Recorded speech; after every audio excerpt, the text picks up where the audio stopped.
आप सभी से अनुरोध है कि ऊपर दिख रहे क्यूआर को स्कैन करके हमें आप पत्रम पुष्पम से अनुग्रहित करें। और all religions are not the same पुस्तक अब आप किंडल पर खरीद सकते हैं और भारी डिस्काउंट पर पेपरबैक में खरीद सकते हैं और साइंड कॉपीज आपणों से खरीद सकते हैं।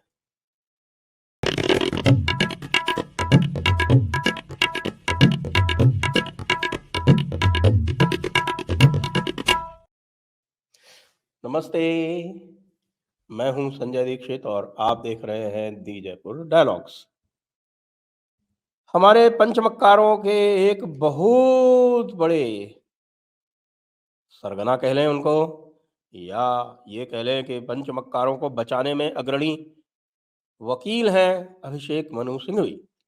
और अभिषेक मनु सिंघवी का पिछले हफ्ते जो हाल हो रहा है उसको ऐसा लगता है कि उनके ऊपर निश्चित राहु केतु की कोई दशा अवश्य आ गई है, क्योंकि वो कोर्ट में भी पिट रहे हैं, कोर्ट में पिटने के साथ साथ राजनीति में भी पिट रहे हैं, और राजनीति में पिटने के साथ साथ सोशल मीडिया में भी पिट रहे हैं।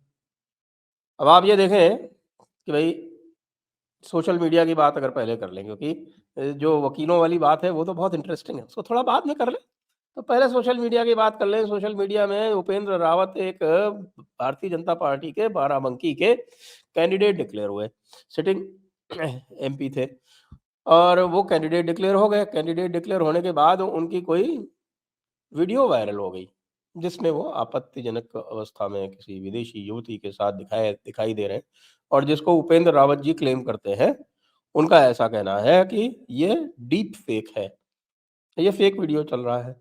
और फेक वीडियो चलने के साथ में उन्होंने ये भी कह दिया कि भाई मैं तब तक कैंडिडेट नहीं बनूंगा, या तब तक मैं चुनाव नहीं लड़ूंगा जब तक मैं इस आरोप से बरी नहीं हो जाता। चलिए, ये तो पटाक्षेप हुआ, लेकिन अभिषेक मनु सिंघवी ने उसको साझा करके ये उस पर रिमार्क कर दिया और ये कहा कि भाई ये देखिए, अब जो है वो किसी प्रकार की नैतिकता बची है कि नहीं। तो भाई लोगों, आपको याद हो गया, याद आ गया होगा कि इन्हीं अभिषेक मनु सिंघवी जी के चेंबर में एक घटना हुई थी, और उस घटना का वीडियो जो था वो बहुत समय तक चलता रहा। सबने उसको रिकॉर्ड भी कर लिया, सबने उसको डाउनलोड भी कर लिया, उस वीडियो को, जिसमें वो पाठ दे रहे थे कि जज कैसे बना जाता है, वो जज बना रहे थे।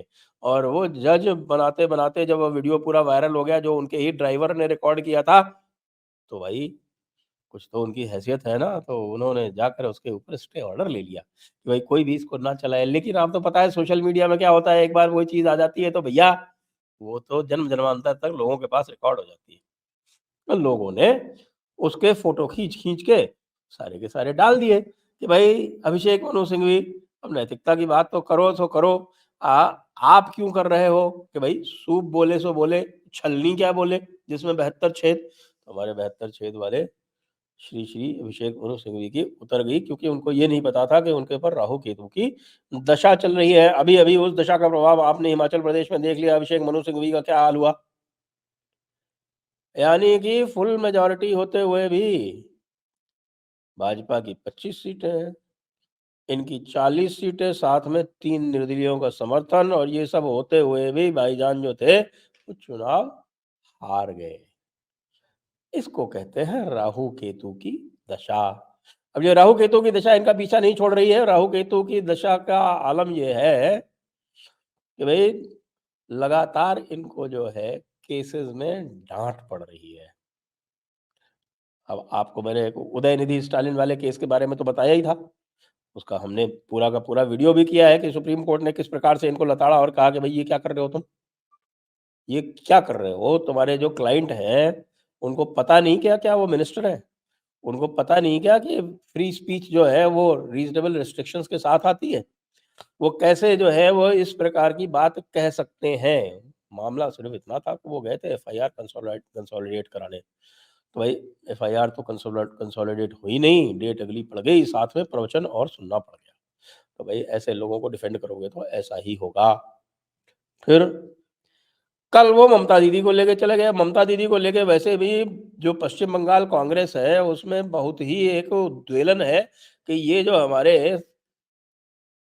कांग्रेस के ओर से जा रहे हैं चुनाव लड़ने, हिमाचल प्रदेश में इनको टिकट दे दिया गया राज्यसभा का, सब चीज़ें ये कांग्रेस से लेते हैं और यहाँ पश्चिम बंगाल में ममता दीदी को डिफेंड करते हैं।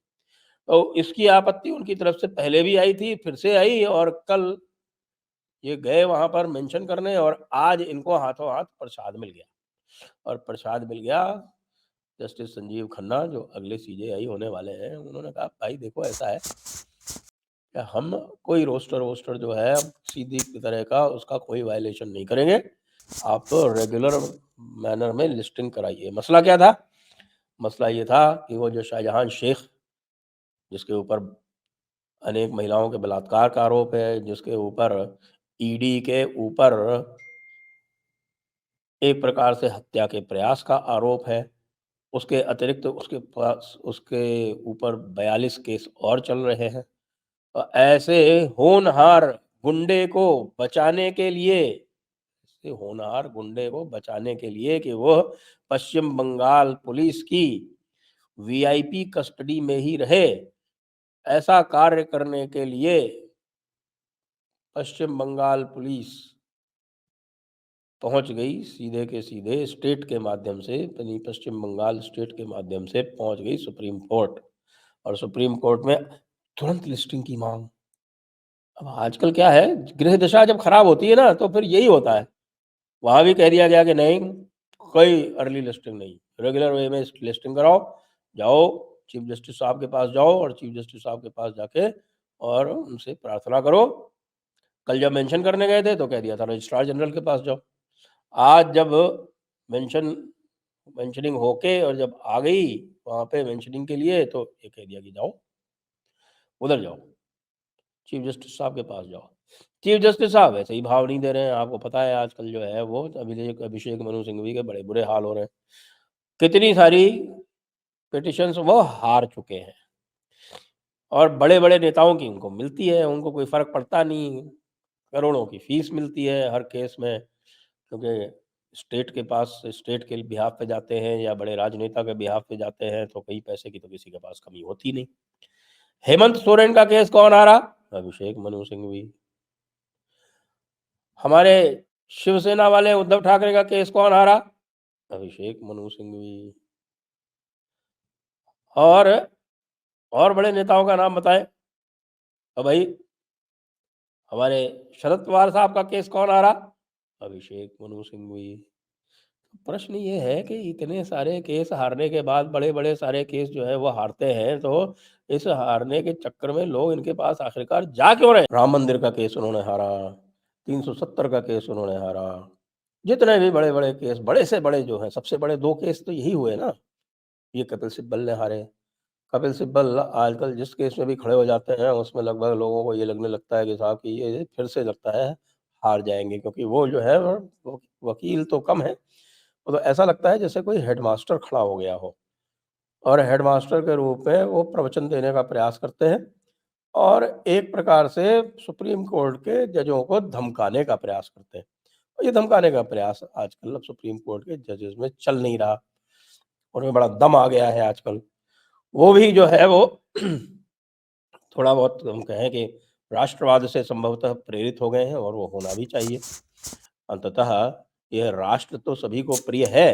राष्ट्र की अस्मिता, राष्ट्र की एकता, राष्ट्र की अखंडता, ये सब करने के लिए तो सुप्रीम कोर्ट है ही, यतो धर्मस् ततो जयः लिखा हुआ है। यद्यपि सुप्रीम कोर्ट के एक रिटायर्ड जज है कुरियन जोसेफ साहब, उनको तो इस पर बड़ी आपत्ति भी हुई है कि साहब यतो धर्मस् ततो जयः क्यों लिखा हुआ है। उनके हिसाब से तो कोई अंग्रेजी या ग्रीक कोई मोटिव होता तो वो बहुत अच्छा होता। और तो और सुप्रीम कोर्ट के एक सिटिंग जज साहब हैं, वो जाके प्रवचन दे रहे हैं कि साहब कि ये देखिए कि साहब कि ये प्रकार के जब फंक्शंस होते हैं सुप्रीम कोर्ट, हाई कोर्ट में, तो उसमें जैसे फाउंडेशन भी ले करनी है तो उसमें पूजा अर्चना होती है। जब मैं कर्नाटका का हाई कोर्ट का जब चीफ जस्टिस था तो मैंने इसको बहुत रोकने का प्रयास किया। अरे भाई तुम क्यों रोकने का प्रयास कर रहे हो यार? सेक्युलरिज्म का ये क्या मतलब है? अभय जस्टिस अभय ओका। तो इस तरह के लोग होते हुए भी यदि सुप्रीम कोर्ट में अभिषेक मनु सिंघवी और कपिल सिब्बल की नहीं चल रही है तो भाई मसला बहुत ही गंभीर है। अब ममता दीदी का क्या होगा ये देखने वाली बात है, क्योंकि ऐसा पता चला है कि कलकत्ता हाई कोर्ट ने दोबारा संज्ञान लेते हुए बहुत ही सख्त आदेश पारित कर दिया है कि शहजाद शेख को आज के आज सीबीआई को सुपुर्द करना पड़ेगा। कोई किसी प्रकार का बहाना नहीं चलेगा, क्योंकि सुप्रीम कोर्ट ने भी उनको स्टे देने से इनकार कर दिया। मेंशनिंग में उन्होंने स्टे भी मांगा था, लेकिन सुप्रीम कोर्ट का कुछ नहीं, रेगुलर मैटर जब हमारे पास आएगा तब हम सुनेंगे, उसके पहले नहीं सुन सकते। जाइए। सारी की सारी जो आपके वीआईपी वकील की जो खनक थी, जो ठसक थी, वो सब धरी रह गई। अभिषेक मनु सिंघवी, आपको जो है ना सोच लेना चाहिए कि आप राजनीति करना चाहते हैं, या आप वकालत करना चाहते हैं, या आप वकालत के पेशे के माध्यम से कुछ लोग इनके पास जा इसलिए रहे हैं कि इन्होंने एक माहौल बना रखा है पूरे सुप्रीम कोर्ट में। ये हैं, कपिल सिब्बल हैं। अब कपिल सिब्बल की ही अगर बात ले लीजिए तो भाई कपिल सिब्बल के अगर जो बड़े-बड़े जो केस उन्होंने हारे हैं, कितने बड़े-बड़े केस उन्होंने अरे! कुछ और करना चाहते हैं। कुछ और का मतलब वही जो अभी तक आप करते रहे हैं, और उसका हमारी अलग-अलग भाषाओं में अलग-अलग नाम है। अब उनमें से कौन-सा नाम आपको पसंद है, यह आप बता दें, क्योंकि आपका यह कृत्य जो है वो लगातार एक्सपोज़ होता जा रहा है। तो आप मज़े कीजिए, और आपका क्लाइंट शहनाज़ शेख जो है, वो सीबीआई की कस्टडी में जाके मज़े करे। जय हिंद, जय भारत, वंदे मातरम।